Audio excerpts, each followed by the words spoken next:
만약 여러분이 가장 소중한 것을 포기하는 대가로 막강한 권력과 부를 얻을 수 있다면 어떤 선택을 하시겠습니까?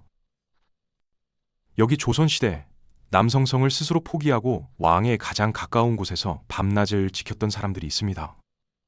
우리는 그들을 단순히 왕의 뒤를 따르는 그림자 같은 내시라고만 생각하지만 실록의 기록을 깊이 들여다보면 상상조차 할 수 없었던 충격적인 사실이 숨겨져 있습니다.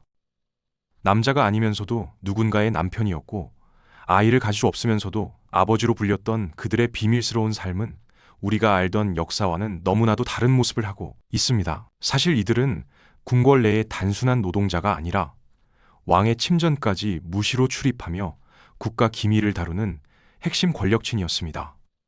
거세라는 극단적인 신체적 결핍을 감수하면서까지 그들이 쟁취하려 했던 것은 무엇일까요? 당시 내시는 정이품 관직까지 오를 수 있었으며 이는 오늘날의 장관급에 해당하는 막강한 지위였습니다. 신체적 거세가 가져온 심리적 고립감을 메우기 위해 그들은 더욱더 권력과 재산에 집착하기도 했고 때로는 그 결핍을 보상받기 위해 인위적인 가족을 만들어 평범한 인간으로서의 온기를 갈구하기도 했습니다. 화려한 궁궐의 그림자 속에 숨겨진 그들의 처절하고도 은밀한 이중 생활은 인간의 본능과 욕망이 어떤 비정상적인 환경 속에서도 결코 꺾이지 않는다는 것을 보여주는 가장 적나라한 역사적 증거입니다. 그들은 단순히 궁궐의 심부름꾼이 아니었습니다. 왕의 최측근에서 승전을 담당하며 조정의 정치를 쥐락펴락하기도 했고 때로는 왕의 여인들과 목숨을 건 미래를 나누기도 했던 뜨거운 심장을 가진 인간들이었습니다. 교과서에서는 결코 가르쳐주지 않는 내시들의 은밀한 밤 문화와 그들이 그토록 갈구했던 인간적인 욕망에 대해 들어본 적이 있으신지요? 신체 일부를 잃었기에 이들은 오히려 정서적 교감에 더 처절하게 매달릴 수밖에 없었습니다. 그들의 사랑은 육체적 결합이라는 물리적 한계를 넘어선 기묘하고도 애절한 형태를 띠고 있었습니다. 승정원 일기나 실록의 이면에는 권력의 정점에서 남몰래 눈물 흘리던 고독한 남성들의 기록이 가득합니다. 과연 거세된 몸으로 어떻게 가정을 꾸리고 밤마다 아내와 어떤 깊은 대화를 나누며 서로의 상처를 보듬었는지 지금부터 우리가 몰랐던 그 금지된 문을 열어보겠습니다. 조선 왕조 500년 역사 속에서 내시는 가장 수수께끼 같은 존재들이었습니다. 그들은 궁궐이라는 화려한 감옥 안에서 왕의 일거수일투족을 감시하고 보좌했지만 정작 자신의 삶은 철저히 베일에 쌓여 있었습니다. 특히 밤이 되면 그들은 궁궐 밖 자신의 집으로 돌아가 한 여자의 남편으로서 생활했는데 여기서부터 우리가 몰랐던 기막힌 이야기들이 시작됩니다. 사실 이들은 거세라는 신체적 결함을 안고 살았음에도 불구하고 기록에 따르면 일반인보다 훨씬 긴 수명을 누리며 막대한 부를 축적하기도 했습니다. 몸은 온전치 못해도 마음만은 누구보다 뜨거웠던 그들이 과연 무엇을 위해 그토록 치열하게 사랑하고 고통받았는지 그 실체를 알게 된다면 여러분은 인간의 본능이 얼마나 무섭고도 위대한지 다시금 깨닫게 되실 겁니다. 또한 이들이 궁 밖에서 누린 호화로운 생활은 왕의 신임이 두터웠기에 가능했으며 이는 단순한 권력욕을 넘어 자신의 불완전함을 보상받으려 했던 처절한 심리적 기제의 발현이기도 했습니다. 안녕하세요. 역사를 읽어주는 남자 브라이언입니다. 우리 시청자분들, 오늘도 건강하고 평안한 하루 보내고 계시는지요? 오늘은 조금 조심스럽지만 우리 삶의 가장 본질적인 부분인 사랑과 고독에 대해 이야기해보려 합니다. 바로 조선시대 내시들의 삶입니다. 내시가 무슨 연애를 하고 결혼을 해? 라고 의아해하실 분들이 많겠지만 사실 그들은 우리보다 더 치열하게 사랑했고 또 그만큼 더 깊은 고독을 견뎌내야 했습니다.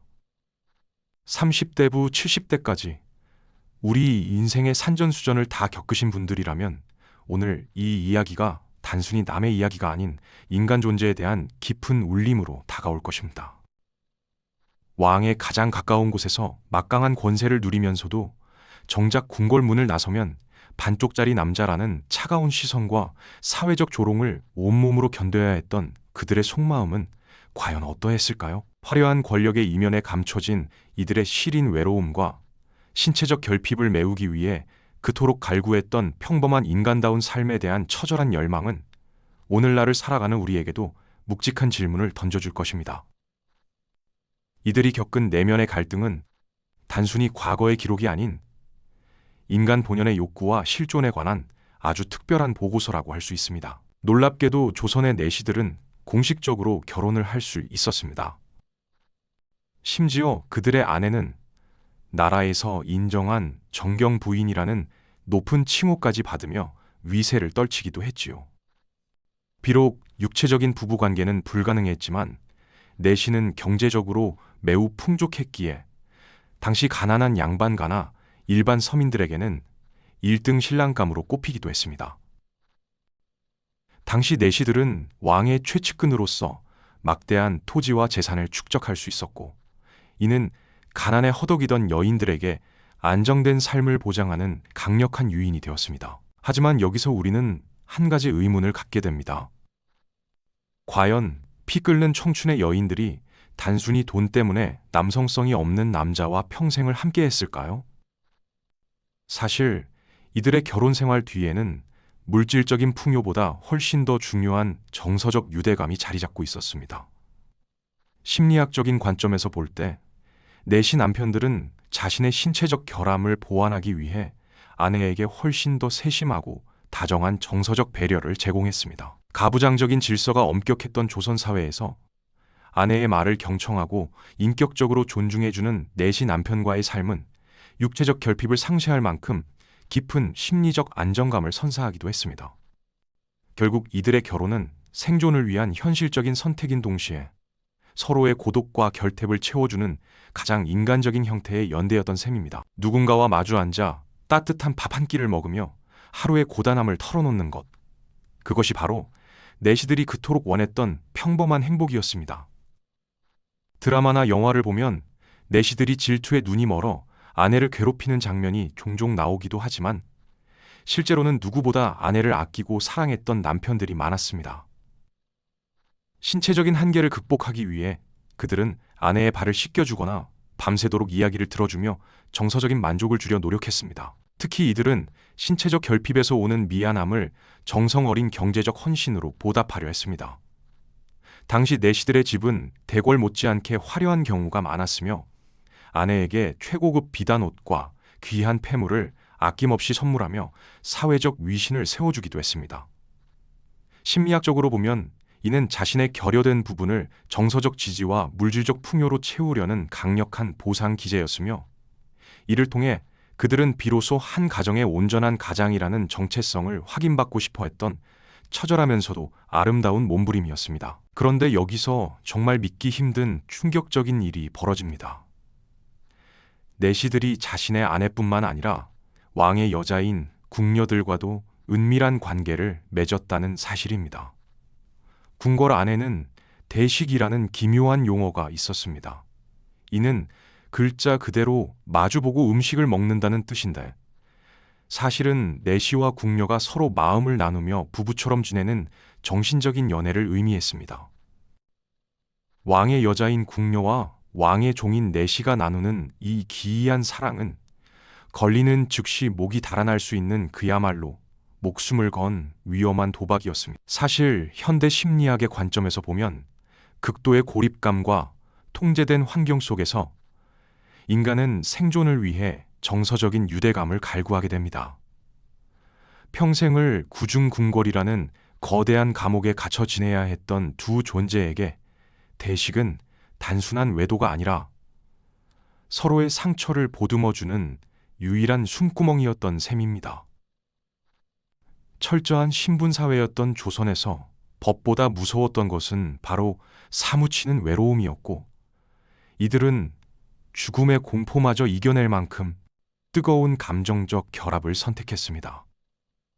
대체 무엇이 그들을 이토록 위험하고도 처절한 불장난으로 몰아넣었을까요? 사실 궁궐이라는 곳은 수천 명의 여인이 오직 한 남자, 왕만을 바라보며 평생을 늙어가는 지독하게 적막한 곳이었습니다. 그곳에서 내시는 궁녀들이 유일하게 속마음을 터놓고 소통할 수 있는 남성적 존재이자 거세된 삶이라는 공통된 아픔을 공유하는 처절한 동반자였습니다. 노사연의 노래 가사처럼 이들의 만남은 우연을 넘어선 생존을 위한 본능에 가까웠습니다. 그들은 감시의 눈길을 피해 어두운 전각 구석에서 몰래 만나 서로의 온기를 나누었고, 들키면 목숨을 내놓아야 하는 삼엄한 법도 속에서도 손을 놓지 않았습니다.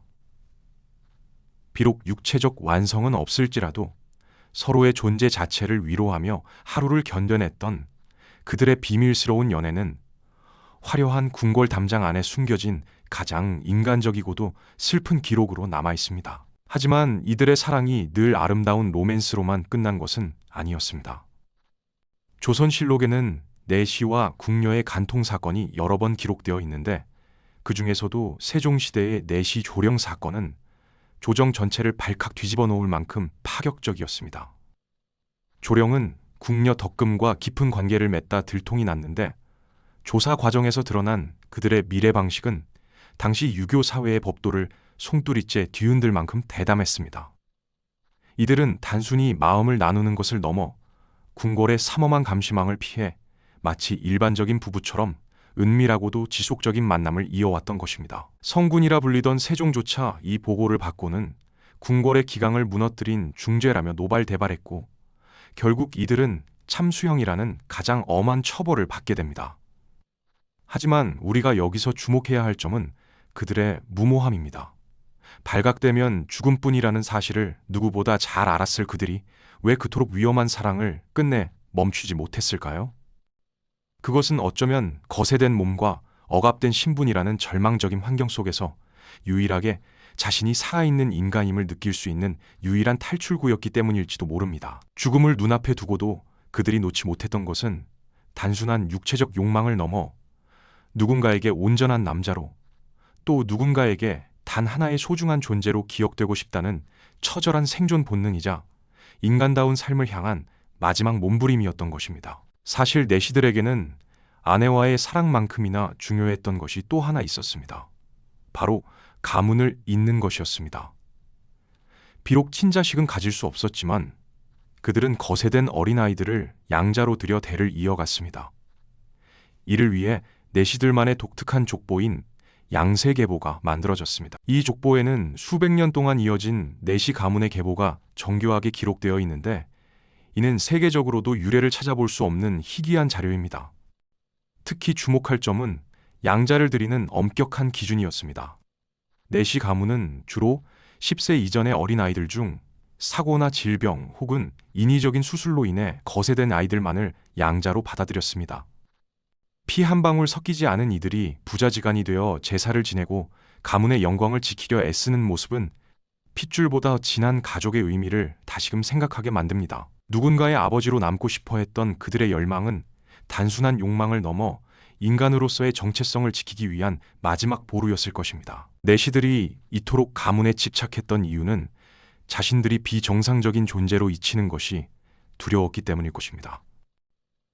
그들은 양자를 친자식처럼 애지중지 키웠고, 좋은 교육을 시켜 다시 내시로 출세하게 함으로써 자신들의 존재 가치를 증명하려 했습니다. 우리네 부모님들이 자식 잘 되는 것 하나 보고 평생을 희생하시는 것처럼 내시들 또한 자식이라는 이름의 희망을 붙잡고 모진 세월을 견뎌냈던 것입니다. 사실 이 대목에서 우리 시청자분들도 가슴 한구석이 찡해지는 공감을 느끼실 겁니다. 누군가의 아버지로, 누군가의 선조로 기억되고 싶다는 욕망은 인간이라면 누구나 가진 가장 기본적인 마음이니까요. 심리학적으로 이는 인간이 죽음 이후에도 자신의 존재를 남기고자 하는 생식성의 한 형태입니다. 비록 생물학적 핏줄은 아니었지만 그들은 이미 거세된 어린아이들을 데려와 가문의 성을 따르게 하며 완벽한 사회적 가족을 구축했습니다. 내시 가문의 양자가 되려면 성은 달라도 상관없었지만 반드시 이미 남성성을 잃은 아이여야만 했다는 독특한 원칙이 있었습니다. 입양된 아이는 친부모와의 인연을 끊고 내시 가문의 족보인 양세계보에 이름을 올리며 죽을 때까지 선조의 제사를 모셨습니다. 자신의 신체적 상실을 자식의 성공과 가문의 영광으로 보상받으려 했던 그들의 처절한 부성애는 핏줄보다 진한 인간의 생존 본능과 사회적 욕망이 얼마나 강렬한지를 잘 보여주는 대목입니다. 그런데 여기서 또 하나의 놀라운 사실이 숨겨져 있습니다. 내시 가문 내에서도 권력 다툼과 재산 상속 문제로 인한 갈등이 빈번했다는 점입니다. 양자로 들어온 아이가 가문의 재산만 가로채고 부모를 홀대하는 일도 있었고, 반대로 내시 아버지가 양자를 지독하게 학대하는 경우도 있었습니다. 이는 가족이라는 울타리가 단순히 형식적인 결합만으로는 유지되기 어렵다는 것을 보여줍니다. 비록 시작은 인위적인 결합이었지만 그 안에서 피어난 갈등과 화해의 과정은 오늘날 우리 사회의 입양가족이나 다양한 형태의 가족들이 겪는 고민과도 결이 닿아 있습니다.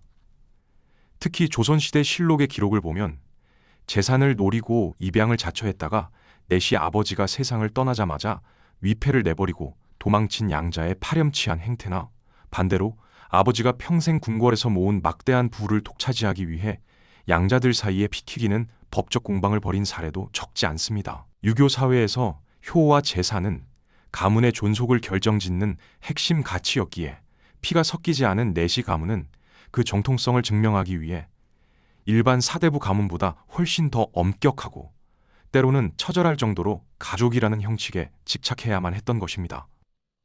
이는 인간의 물질적 욕망과 생존 본능이 혈연이라는 한계를 넘어 얼마나 복잡하고 비극적으로 얽힐 수 있는지를 극명하게 보여주는 대목이라 할 수 있습니다. 역사라는 거울을 통해 본 내시들의 삶은 결코 우스꽝스럽거나 비천한 것만은 아니었습니다.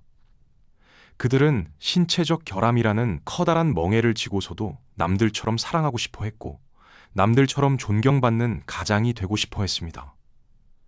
심리학적으로 보면 인간은 스스로의 결핍이 클수록 그것을 메우기 위해 더 강렬한 에너지를 쏟아붓곤 합니다.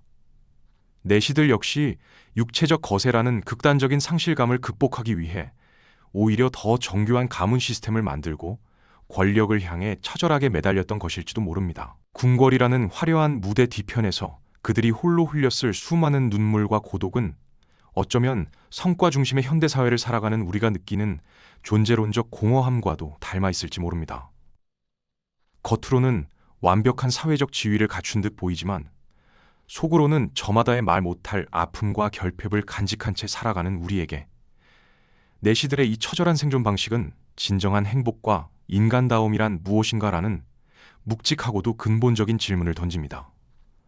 그들이 그토록 갈구했던 평범한 일상의 가치가 오늘날 우리에게는 어떤 의미로 다가오는지 다시금 곱씹어보게 됩니다. 가장 인간적이지 못한 대우를 받았지만 누구보다 인간적으로 살고 싶어 했던 사람들.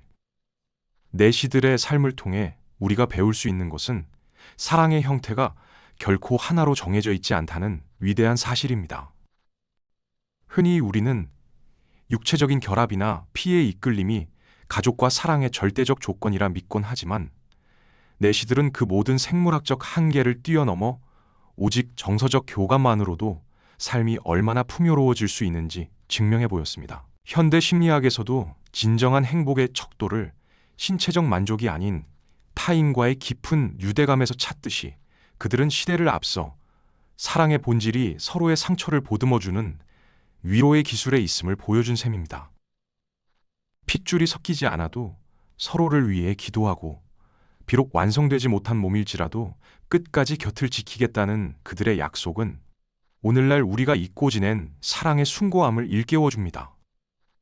비록 그들의 사랑은 시대에 의해 금지되었고 그들의 삶은 역사 속에서 왜곡되기도 했지만 그들이 남긴 기록 속에는 죽음조차 갈라놓지 못한 뜨거운 인간미와 존재에 대한 갈망이 여전히 찬란하게 살아 숨쉬고 있습니다. 오늘 우리는 조선시대 내시들의 은밀한 밤과 그들의 가슴 아픈 연애사에 대해 깊이 있게 나누어 보았습니다. 누군가는 그들을 비웃을지 모르지만 그들이 겪었을 고독과 사랑에 대한 갈망을 이해한다면 우리는 더 이상 그들을 편견 어린 시선으로 바라볼 수 없을 것입니다. 우리 인생도 마찬가지 아닐까요? 사실 심리학적으로 인간에게 가장 큰 고통은 신체적인 결함 그 자체보다 사회적 단절과 존재의 부정에서 온다고 합니다. 내시들은 거세라는 극단적인 상황 속에서도 누군가의 남편이자 아버지로서 자신의 자리를 지키며 그 정서적 단절을 극복하기 위해 처절하게 노력했습니다. 남들의 시선보다 중요한 것은 내 곁에 있는 소중한 사람과 나누는 따뜻한 대화 한마디, 그리고 서로의 온기를 느끼며 마주 앉아 먹는 소박한 밥상일 것입니다. 내시들이 그토록 갈구했던 평범한 일상이 오늘날 우리에게는 너무나 당연하게 주어져 있지만, 이것이 사실은 그들이 목숨을 걸고서라도 얻고 싶어 했던 가장 큰 선물임을 잊지 말아야겠습니다. 진정한 사랑은 완벽한 신체가 아니라 서로의 빈틈을 채워주는 마음의 결합에서 시작된다는 것을 그들의 삶이 웅변하고 있습니다. 오늘 영상이 여러분께 역사를 바라보는 새로운 시각과 함께 작은 위로가 되었기를 바랍니다. 여러분은 혹시 살면서 육체적인 조건보다 더 중요한 마음의 연결을 경험해 본 적이 있으신가요? 혹은 조선시대 내시였다면 여러분은 어떤 선택을 하셨을지 궁금합니다. 사실 내시들은 거세라는 극단적인 선택을 통해 얻은 권력으로 부모의 가난을 해결하거나 몰락한 가문을 일으켜 세우는 희생의 아이콘이기도 했습니다. 비록 신체는 불완전했으나 그들이 쌓아 올린 부와 명성은 남겨진 가족들에게는 가장 든든한 버팀목이 되었던 것이죠. 이러한 처절한 삶의 궤적은 현대의 우리에게 진정한 성공과 행복이 무엇인지 다시금 묻게 합니다. 여러분의 소중한 생각과 경험을 댓글로 나누어 주시면 감사하겠습니다. 오늘 이야기가 유익하셨다면 구독과 좋아요, 알림 설정까지 꼭 부탁드립니다. 여러분의 클릭 한 번이 중년의 역사 공부에 정말 큰 힘이 됩니다. 지금까지 브라이언 히스토리였습니다. 다음 시간에도 더 깊이 있고 흥미로운 역사 이야기로 찾아뵙겠습니다. 함께 해주셔서 진심으로 고맙습니다.